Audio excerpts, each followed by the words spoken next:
They called it a toy-sized tank.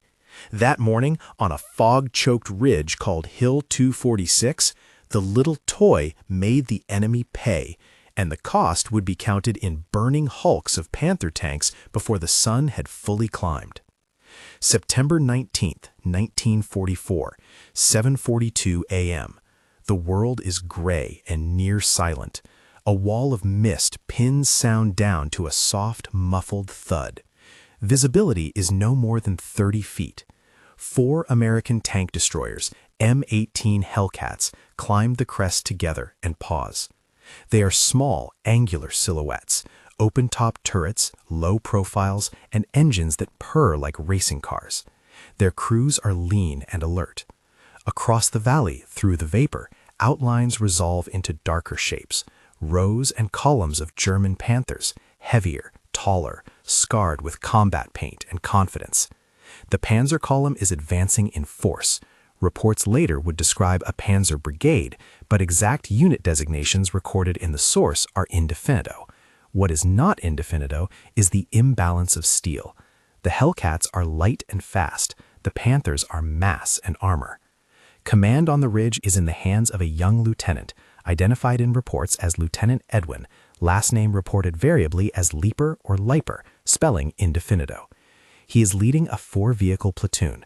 The crews include Sergeant Stacy on the lead M18, Sergeant Henry Hartman on the left flank, Sergeant Miller on one of the rear machines, and a 4th crew whose actions will be part of the morning's account. Captain Thomas Evans, higher in the chain, later checked claims and would play a role in verifying the tally. Colonel Bruce Clark ordered a stubborn defense of Hill 246. The larger doctrine that put these light, fragile vehicles in this role traces back to General Andrew Bruce and the U.S. tank destroyer concept, fast hunter killers meant to blunt armored thrusts rather than slug it out tank for tank. No one expected a fair fight. The M18s are almost comically outmatched on paper. An M18 weighs in the neighborhood of 17 tons, has thin armor measured in mere millimeters, and mounts a 76mm gun that was effective, but not the long 75mm or the later 90mm that punched through heavy armor at range. A Panther is a different animal entirely, roughly 45 tons, heavily sloped frontal armor up to 80mm in places, and a long 75mm gun celebrated for range and penetration. Under normal circumstances, opening up against Panthers at distance is a prescription for loss, but the morning will not be normal. The fog is the first ally. It compresses the battlefield. The Panthers' longer range advantage becomes a liability. They cannot see to use it. The Hellcats' second defining quality, their speed, is the other. Light frames and powerful engines give them unusual acceleration and a reported road speed north of 50 miles per hour. Their turrets feature rapid traverse controls, electric drives that allow the gun to snap from side to side faster than many contemporaries. The doctrine taught these crews to engage, fire, and disappear, shoot and scoot. On paper, that doctrine reads like a compromise born of necessity. On Hill 246, it becomes lethal. At 7:42, a Panther silhouette resolves through the mist at roughly 75 yards. For a Panther crew firing at that distance in fog, the silhouette would appear as a dark rectangle topped by a barrel. Sergeant Stacy's M18 is the first to detect the movement. The Hellcats gunner takes the sights, finds the turret traverse faster than usual because the electric drive means the gun points where the eye follows without a slow mechanical wind. The first round hits the Panther's track. It does not break the frontal armor. It does not need to. The tracked Panther comes to a juddering halt. Mobility kills are a classic equalizer. A heavy tank immobilized in thick fog is a very vulnerable tank. Stacy's second round finds the flank as the Panther swings its vehicle to try to recover, and flames lick the engine deck. The first Panther is a blackened silhouette within minutes. Mechanics matter here. The Panther's frontal armor and mantlet, heavy, sloped plates around the gun, are designed to defeat direct shots. But in the fog, engagements compress into short ranges and angles. The Hellcat shots are often aimed at the sides or the rear, the thinner plates, or at weaker points around the tracks and running gear. A track hit multiplies the opportunity. Once a Panther is dead in the water, its high frontal armor is largely irrelevant. Stacy's success is not luck. It is training, speed, and the exploitation of a weather-induced geometry. The Hellcat's turret traverse allows the gun to slice across the panorama faster than a Panther's heavier system. When a silhouette appears and disappears in the mist, the crew that can point and fire first holds the advantage. Within 10 minutes, similar scenes repeat with unnerving regularity. The second Panther looms as an indistinct lump and then resolves to a turret and muzzle. Hartman, on the platoon's left, has a shot at a flank, hugging a shallow fold in the terrain that keeps his profile low. He shoots the Panther through the side armor at an oblique angle. The impact throws fragments, and secondary fires spread under the engine deck. The third Panther attempts to use its mass to close and overrun until it becomes a target of opportunity, a side shot through the glacier seam that penetrates a thin spot, wounding or killing crew members and throwing the vehicle completely out of action. Minute after minute, the pattern solidifies. The Hellcats do not attempt head-on meets. They deliberately present little profile, pop up to fire, then reverse into cover. They do not linger. They hunt deflection shots, aiming at the weakest arcs as the Panthers pivot or as their suspensions are exposed. Sometimes the Hellcats fire to jam or break tracks. Sometimes they aim to set fires in the engine deck, where diesel and ammunition stowage combine to produce catastrophic blazes. The fog amplifies this because it compresses detection times. Approaching Panthers cannot use the advantage of long-range fire. They must close. And as they close, they present side plates and rear decks to a predator that is far quicker on its feet. A tactical aside, the mantlet, the armored cup around the gun, was one of the Panther's stronger points, engineered to deflect direct hits. But deflection geometry is a double-edged sword. At certain angles and distances, shots will glance off and harmlessly tumble away. At others, especially when rounds strike at oblique angles or at junctions between plates, the deflection can throw a shell into a more vulnerable seam. Hellcat crews quickly learn to aim not for the thickest meat of the armor, but for joints, for tracks, and for the narrow face behind the mantlet where slope and seam intersected. A well-placed 76mm round from a close range, striking the turret ring or the engine compartment, could be decisive. There are other factors too. The Hellcat's open-top turret, often criticized for exposing crews to shrapnel and shaping effects, confers a different kind of advantage here: better situational awareness. In the fog, where seeing is a premium, a commander who can stand and peer, feeling the mist on his face, smelling the earth and gun smoke, has an edge over a crew buried deep in an armored box. Communication by shouted commands, by hand signals, by the feel of the ground beneath the sprocket is faster. It is not safe, it is brutally exposed. But on this morning, exposure by sight and speed. By 8 a.m., the tally in the valley grows. Panthers spill smoke and flame across the low ground. Black columns mark their death. Hellcats dart and slide. Lieutenant Edwin Indefinido watches numbers and angles. He maneuvers his small force in the moment, not rigidly, not according to an idealized textbook, but according to what the land and the fog insist upon. The result is a fluid chess game with metal. Reverse, fire, advance. Use the fold of the ridge, deny direct sightlines. Make each Panther come to the Hellcats on terms they do not control. Not every encounter goes entirely the Americans' way. The tempo is brutal. Sooner or later, a Panther will get a bead. At roughly the 6th engagement, around a midpoint in the first hour, one of the Hellcats takes a hit in a way that will alter the morning's rhythm. Sergeant Miller's vehicle, seasoned and trusted, is struck through a seam. The hit is not a long-range blanketing shot. It is a chance, a geometry of armor overlap where a round, perhaps from a short 75mm at close range, finds a vulnerable spot. The shell penetrates and the Hellcat shudders. Flames flash inside the thin armor. The crew is wounded or worse. The sudden stop of Miller's M18 is a grim punctuation. Smoke and the smell of burning oil fill the air, and no longer are the only sense of battle. The immediate effect is tactical and emotional. Tactically, one vehicle less reduces the hunter's fangs. The platoon must adjust flanks in fields of fire. Emotionally, the crews feel it. Men who have paced themselves in short, measured bursts of adrenaline now taste the real human cost. The smallness of their machines is matched by the smallness of human life when struck. There is no triumph in the loss, only the business of survival and the grief that follows. Captain Evans, later in the day, would go over the reports and try to separate the confirmed from the claimed. Verification in such a chaotic morning is not a trivial task. Smoke, fog, overlapping fields of fire, and the scatter of wreckage make precise accounting difficult. Evans counts and recounts reports. Where possible, he photographs and notes serials. Where impossible, he records what can be corroborated by 2 separate witnesses. The narrative that emerges about Hill 246 will be partly stitched from confirmed hits and partly from confident battlefield claims. The difference matters for historians and for the families of those who fought. Even with one Hellcat lost, the pattern persists. The Panthers suffered disproportionately when forced into close work in restricted visibility. The Hellcats exploit the short ranges and angles. Within an hour of the first shot, the ridge echoes with the sounds of burning metal, snapped axles, and muted shouts. A second Hellcat, the one under Hartmann's command, scores multiple critical hits, knocking out Panthers that had tried to swing broadside. The rapid traverse of the M18's turret is again a recurring asset.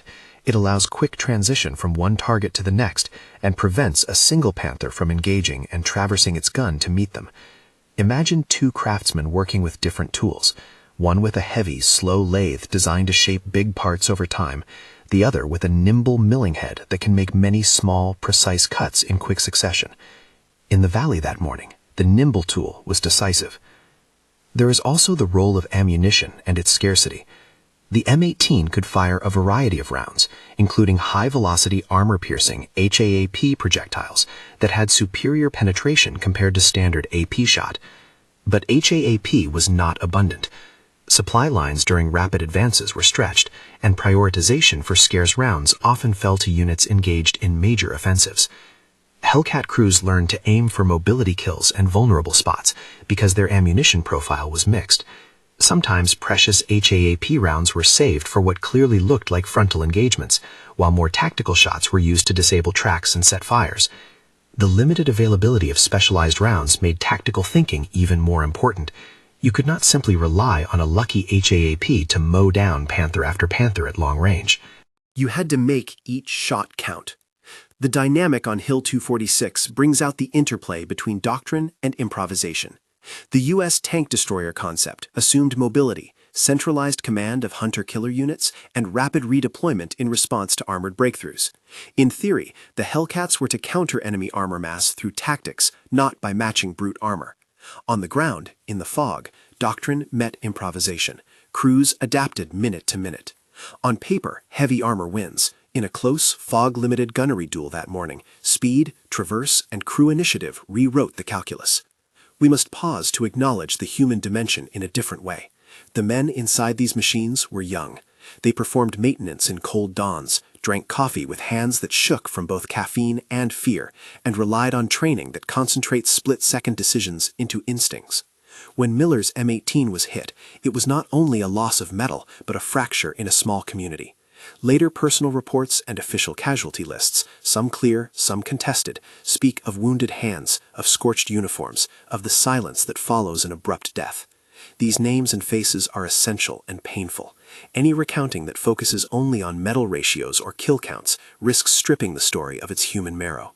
The morning's success was paid for in blood and smoke. At roughly 8:15 a.m., a moment arrives that will be cited repeatedly in after-action summaries. A compact cluster of Panthers tries to reorganize and charge the ridge, perhaps believing that in such thick fog the ridge defenders are weak. The Hellcats respond in coordinated bursts. One M18 pops up, fires a rapid double shot, one to jam a track, one to ignite an engine compartment, and then slides back into cover. Another Hellcat uses a shallow reverse and fires from a flank that no Panther expects. The coordination is simple and brutal. Deny mass, force isolated engagements, and keep moving. The Panthers, designed to fight in open fields with clear sightlines, find themselves fighting an enemy that refuses to meet them on conventional terms. Between engagements, there are tiny human rituals: a quick check of gauges, a whispered command, a hand reaching out to pass a spare shell, a momentary glance at a friend whose face is smeared with smoke. Such small scenes flicker between the larger violence. They are not dramatic flourishes, they are the texture of combat. In quieter times, men would later point to these minor interactions as the moments that carried them through the worst. Training taught action, small acts of care carried morale. The morning's rhythm is punctuated by small, sharp tactical lessons. When a Panther attempts to use its frontal armor to bulldoze forward, the Hellcats do not trade punches. Instead, they use lateral attacks to produce mobility kills or shots at seams. When Panthers cluster, they are more vulnerable to flank hits. When the fog grows thicker, the Hellcats rely on the open hatch for observation.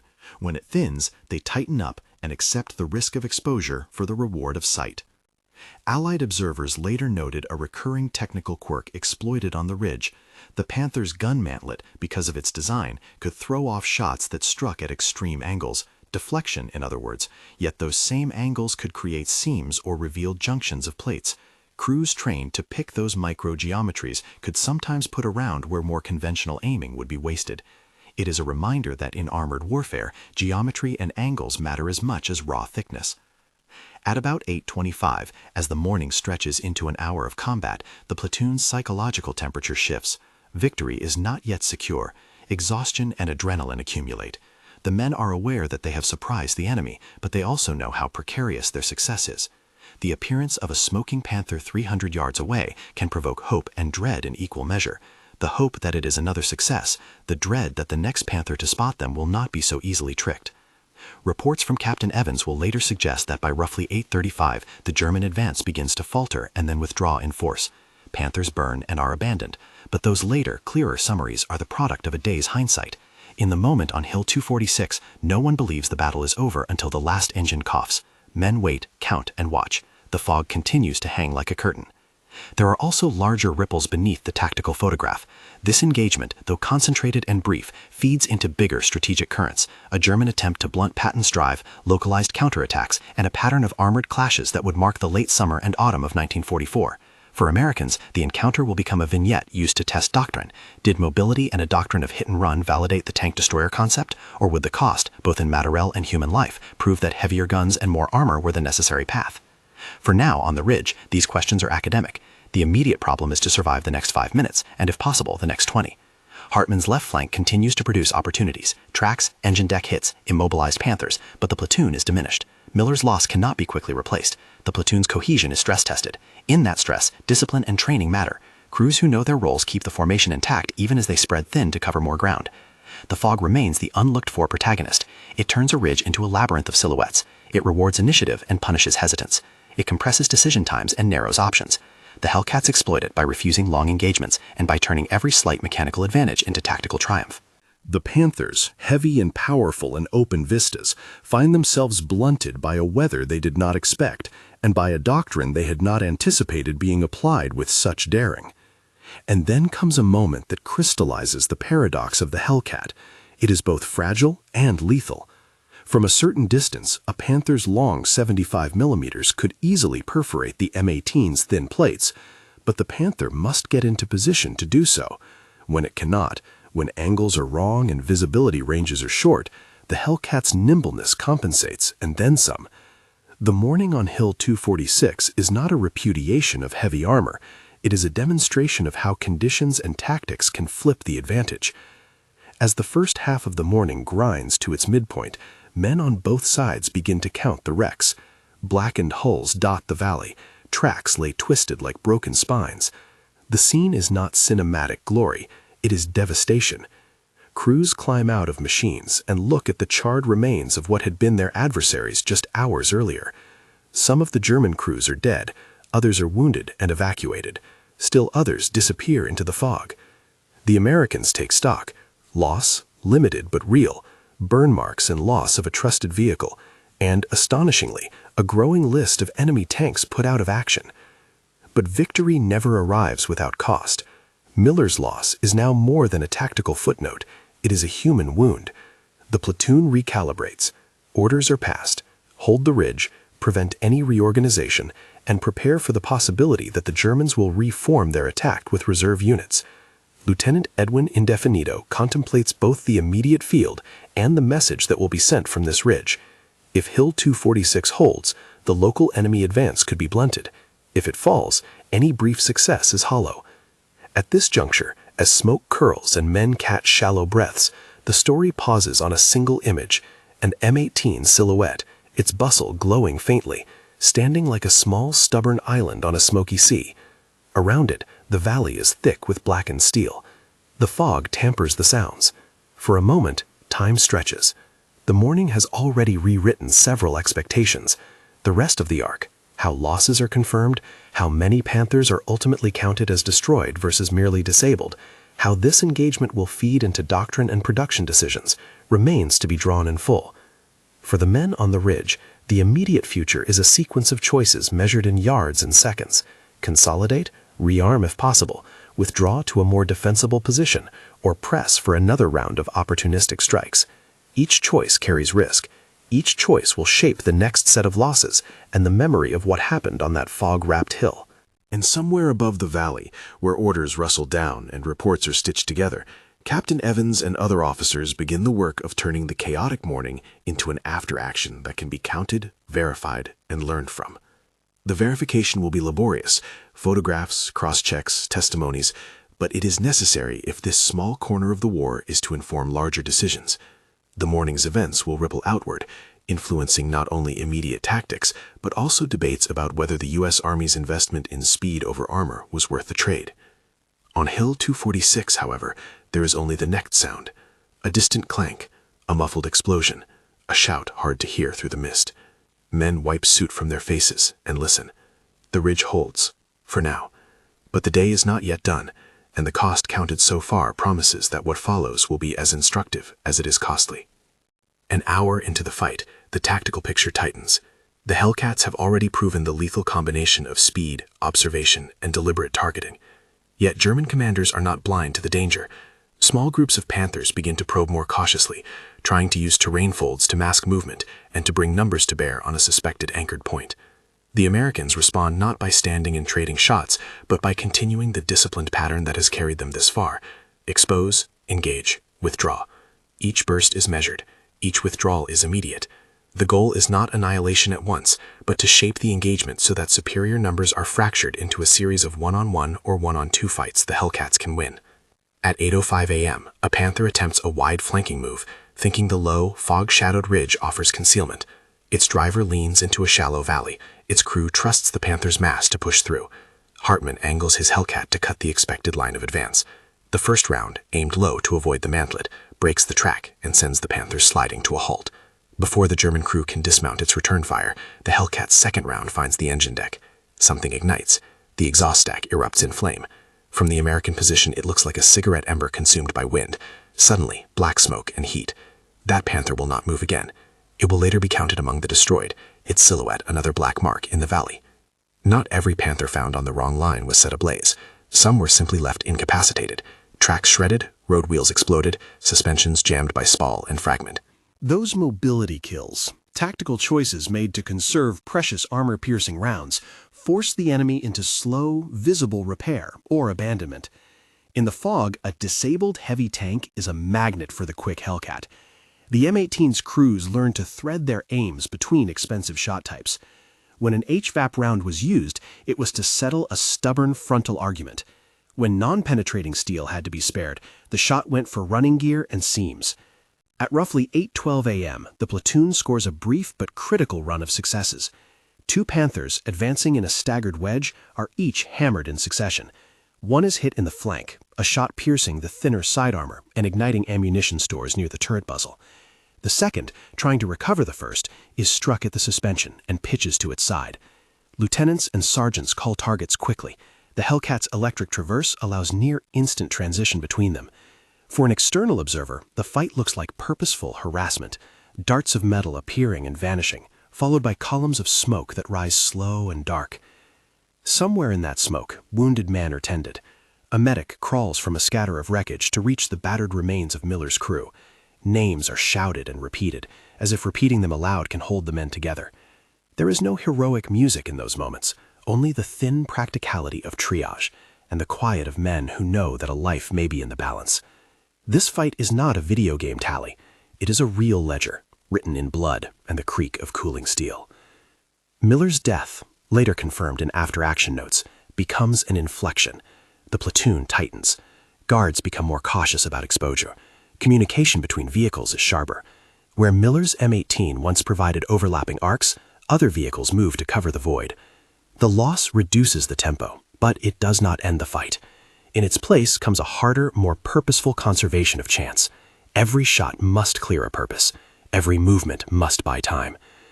Behind the ridge, Captain Thomas Evans probes the reports with a soldier's clean suspicion. He is methodical. Radio messages checked against visual sightings. Serial numbers photographed where possible. Eyewitness statements cross-referenced.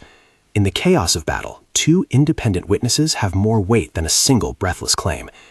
Evans' notebook becomes a ledger that will later be used to corroborate, and, where necessary, to separate imagination from fact. On many occasions in this war, victory stories gathered momentum in the telling. Evans wants to pin down what truly happened, and which parts of the story are a fog of war approximation that would later grow into legend. By 8:20, the valley shows the accumulation of losses. Panthers are burning, smoking hulks stand like broken monuments, and several others sit crippled and abandoned. The Germans are forced to choose: attempt recovery under fire and risk more losses, or accept that their armor must be left to the Americans and reallocate infantry and anti-tank guns to a more cautious posture. The Germans begin to fall back, checking their forward momentum. Command and control, already compromised by the weather and the surprise of the engagement, struggles to reassert initiative. There are moments that will be retold later as decisive. One such moment occurs when a Panther, determined to move on, tries to punch through a narrow saddle in the ridge. It advances under smoke and fires a long burst. The Panther's gun finds the thin profile of an M18 and slugs at it with deadly effectiveness. Its shell breaks a wheel and sets a ribbon of fire licking across the thin plate. But the Hellcats crew has already braced for the possibility, having seen what happened to Miller, and their fallback is immediate. The burning M18 fights to reverse, the driver wrestling levers, the commander grabbing handholds. For a harrowing minute the vehicle lists, then slides down and away. The crew survives, the machine does not. Survival in these machines is a function of small margins. The M18's open top magnifies that fragility. A shell that would be standoff to a fully enclosed turret can spray splinters into the compartment. Yet those same openings gave better vision, and under fog, vision was the currencies of life. A commander who could see even an extra 10 yards could orient his gun where a closed-down, muffled crew could not. That trade, vision for vulnerability, explains much of what happened on Hill 246. At roughly 8:30 a.m., a decisive pattern emerges. German officers withdraw their tanks from an immediate assault posture into a defensive fallback. The panzer formations that only minutes before had been a coherent rolling mass now appear as staggered columns, some attempting to recover immobilized tanks while others provide covering fire. The Americans press the advantage with commodity, mobility, picket attacks, and refusal to stand and trade. The result is an escalation into disarray for the attacker. By about 8:35 a.m., the main pressure has ceased. Reports later consolidate a startling figure: 15 Panthers destroyed during the morning's actions. That number will be re-examined and parsed, some destroyed, some abandoned and later turned into salvage, some claimed and later confirmed. Captain Evans' verification work will separate those categories: X confirmed destroyed on site, Y reported disabled and later recovered by German crews when the weather permitted, and Z claimed by single witness accounts that could not be corroborated. For the purposes of immediate military reporting, the number 15 gained traction as a battlefield figure because it represented both a tactical victory and a symbolic counterpunch to the enemy's armored thrust. It is critical to be precise here. The title of this account, "They Couldn't Stop This Toy-Sized Tank Until It Destroyed 15 Panthers in One Morning," must be anchored in the record with the caution historians require. The platoon of 4 M18s and the wider battalion that day did, by the contemporaneous accounts, claim and in large part confirm the destruction or disabling of up to 15 Panthers in a concentrated period on that morning. Yet the precise accounting of which tanks were burned beyond recovery and which were temporarily disabled but later repaired is subject to verification. Where the source material is inconsistent about unit numbers, place names, and personal name spellings, these are flagged as indefinito in the record.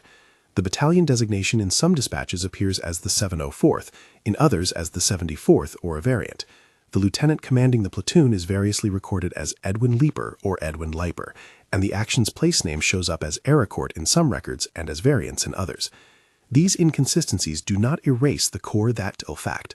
A small force using speed, observation, and careful fire selection inflicted disproportionate armored losses on the attacking German formations that morning. What did this mean in practical terms for doctrine and procurement?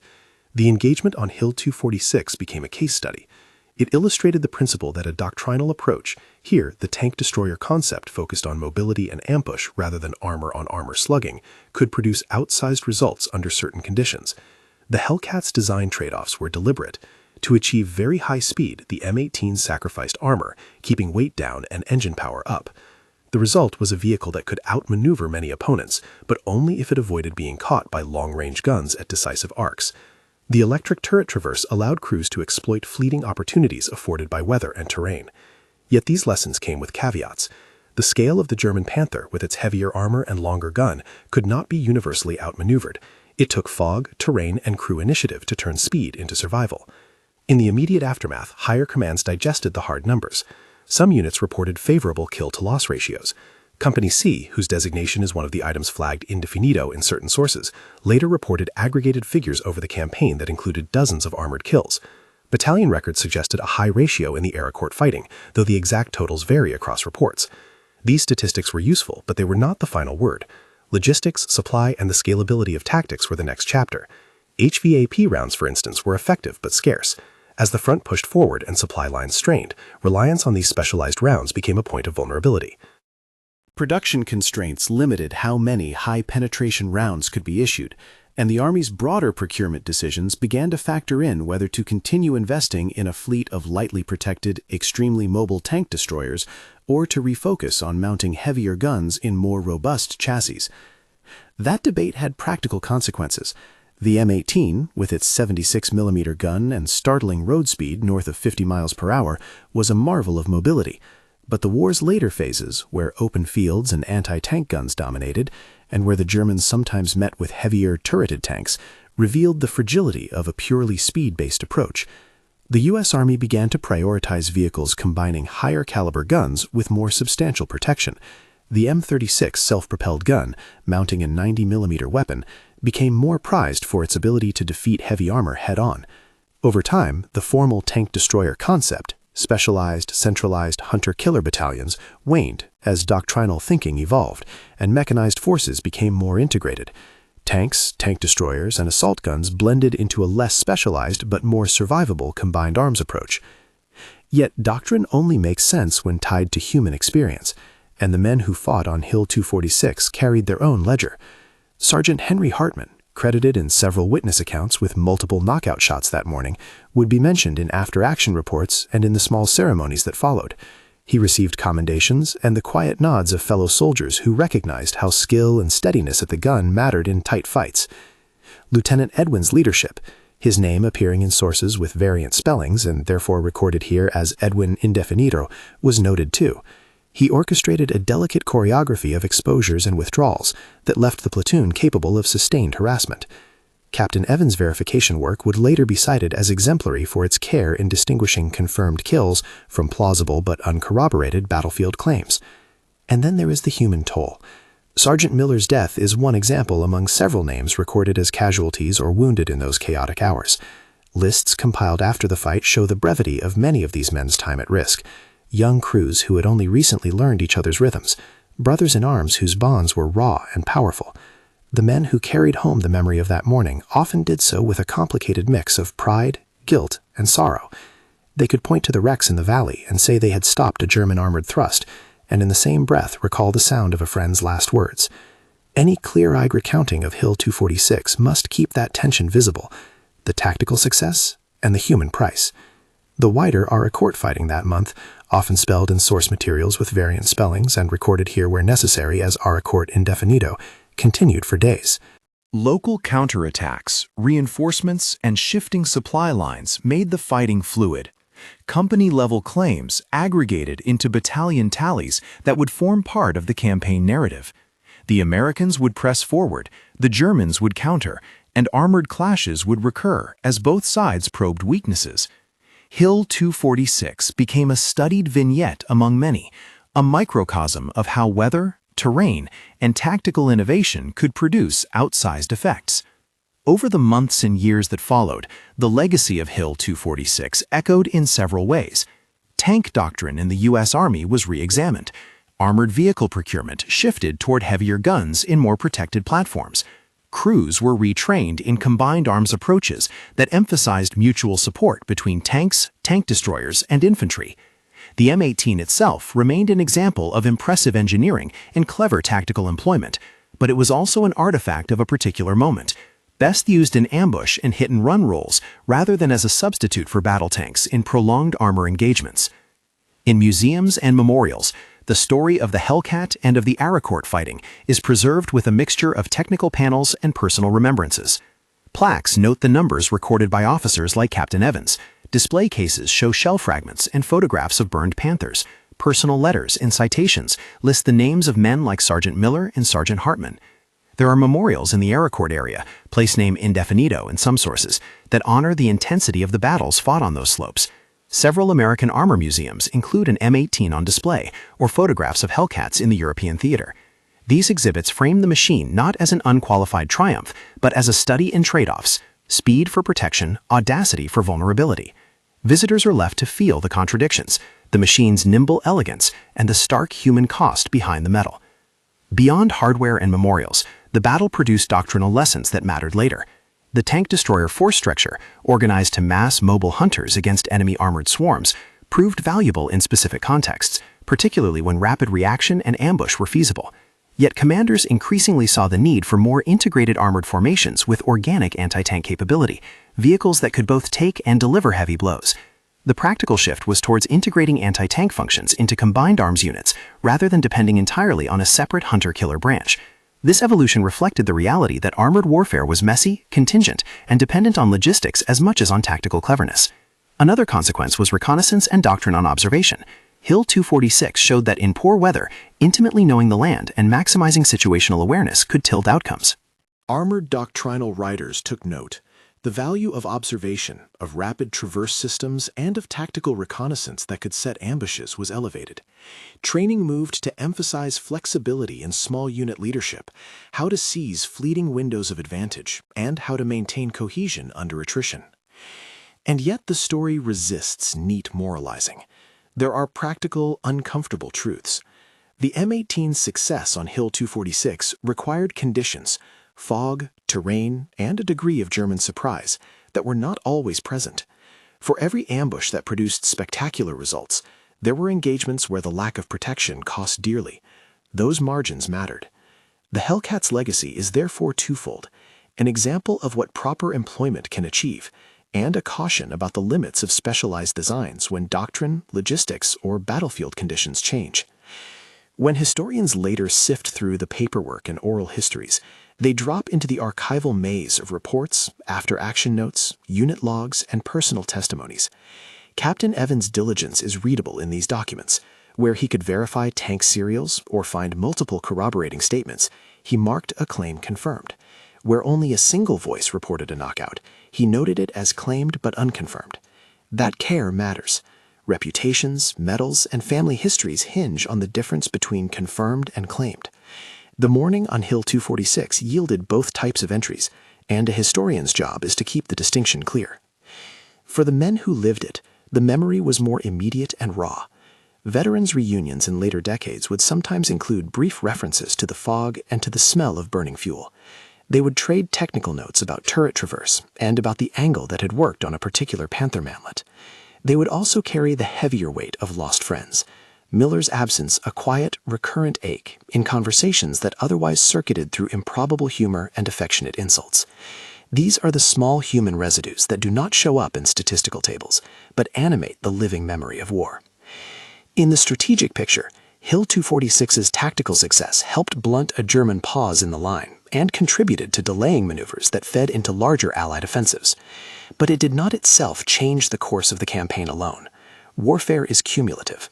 The morning's fights were a contributing brushstroke in a wider canvas of operations across late summer and autumn 1944. That said, the event's symbolic power, 4 small machines, disciplined crews, foggy dawn, and a stack of Panthers burning, made for a powerful lesson to military audiences. Doctrine matters, and so do the conditions under which it is applied. Decades later, armor specialists still cite the Hellcat as a study in energetic trade-offs, a vehicle that turned careful engineering choices into battlefield potential under the right circumstances. Its speed, lightweight, rapid turret traverse, and open top made it an ideal hunter under concealment and close terrain. Its limitations, thin armor and a relatively modest gun compared to late-war heavy tanks, demanded a precise employment profile. The shift to heavier, more ambidextrous vehicles in subsequent procurement reflected a recognition that one weapon type could not answer every battlefield question. The men who survived that morning kept to themselves many of the little rituals that had gotten them through, the way they arranged their fuses, the particular knots used to lash spare road wheels, the shorthand shouted across engine noise. Those details are the texture of combat, and in retrospect, reveal how small practices become wedges that open survival possibilities. Skills and habits that look technical on paper become the realms of human competence when the stakes are life and death. As the sun finally began to burn off the lowest bands of fog and the valley's smoking hulks grew more visible, the immediate danger thinned. German forces withdrew from the immediate assault, and American units began to consolidate the ridge. Engineers and recovery crews would come later to tow and to catalog wrecks. Photographers would document blackened armor for later reports. Captain Evans would file his notebook and send in tallies that would be folded into regimental and divisional records. The raw immediacy of the fight receded into the composed frame of military record-keeping and, eventually, historical narrative. In the longer lens of analysis, the morning at Hill 246 accomplished something specific and conditional. It proved that under a unique confluence of fog, terrain, and audacious, disciplined tactics, a light, fast vehicle commanded by capable crews could inflict disproportionate losses on heavier armor. It did not prove that speed always trumped steel. It did not show that the M18 could win on open ground against a prepared armored foe. Instead, it demonstrated the enduring military truth that conditions, weather, visibility, terrain, and the human factor, training, leadership, and calm under pressure, often determine outcomes as much as technical superiority. There is a moral addendum to the tactical lesson. The morning's triumphs were paid for in lives and wounds. The story's pages preserve names and fragments of day-to-day humanity that must be honored. Sergeant Miller's death and the wounds suffered by others were not incidental footnotes. They were the human price of a tactical success. The record keeps their names because remembering the cost is part of honoring the meaning of any military achievement. What remains today, metal and memory, wreckage and report, sits in museums and in the mind. There are Hellcats in museums that tourists examine with curiosity: a small turret, a cramped interior, a plaque that gives basic facts about weight, armor, and gun. Nearby might be a photograph of a charred Panther hull and a paragraph describing the Aracourt fighting and how mobility and weather combined that September dawn. The memorials in the Aracourt area, place name undefined in some archives, mark ground where men fought and died. Historians and descendants still debate unit designations and spellings, precisely because words and numbers matter when names hang in balance. One final quiet observation: battles like Hill 246 are not just case studies in metal and geometry. They are mirrors of the broader human condition in war. They show how improvisation can amplify doctrine, how small units can shape larger fights, and how weather and terrain are as decisive as the most expensive weapon. They also show the limits of celebrating hardware at the expense of human cost. When we say the Hellcat destroyed 15 Panthers, we must always remember that that sentence compresses a long set of human experiences: fear, courage, quick decisions, accidents, and mourning. Look back to the image that started this account: 4 small silhouettes on a fog-choked ridge, engines humming like racing cars, crews alert and ready. That picture holds both the pride of effective action and the shadow of loss. The little toy-sized Hellcat, on that morning, turned from a technical curiosity into a decisive instrument of defense.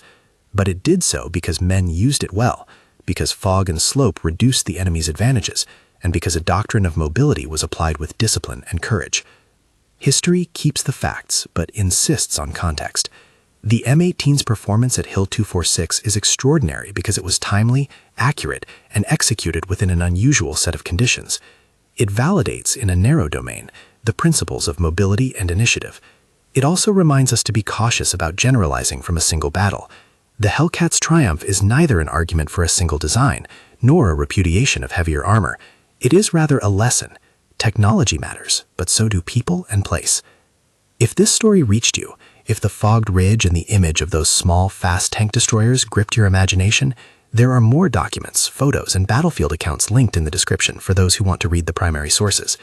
Visit the museums that preserve these machines, and take a moment at any memorial to think of the names recorded in the archives. And if you learned something here, leave a comment where you're watching from or any family stories you might carry. These small connections are how history continues to live. In the end, that toy-sized tank achieved something remarkable on one foggy morning. It turned speed and guts into battlefield influence and helped stop an armored push that might otherwise have rolled the ridge. The figure, 15 Panthers, has a dramatic ring, but the deeper truth is more nuanced. The success was conditional, costly, and learned from. It affirmed that tactics and circumstance could, at times, overcome raw armor. It also contributed to conversations that reshaped armored doctrine and procurement in the years to come. Above all, it left a human ledger, Men who fired steady shots in the mist, men who were wounded, and men who did not come home. Remembering that ledger is part of the bargain when we tell their story. If you want the annotated sources and a map overlay showing likely vehicle positions from that morning, check the links in the description.